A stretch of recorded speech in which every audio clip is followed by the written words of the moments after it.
हात कणगले तालुका आणि जिल्हा कोल्हापूर गाव पटण कडोली पंचगंगा तीरावर खडकाच्या माळावर महिमा फुलली अफार खडकाच्या माळावर महिमा फुलली अफार विठ्ठल आणि बीरदेव हे बसले ओ गादीला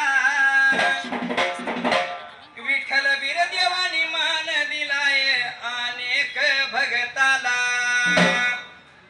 मांग ढोल वाजवी पालकीला देवाचं चांग भल बोला चौगले बंधू हाय घाटीला देवाचं चांग भल बोला यात्रेचा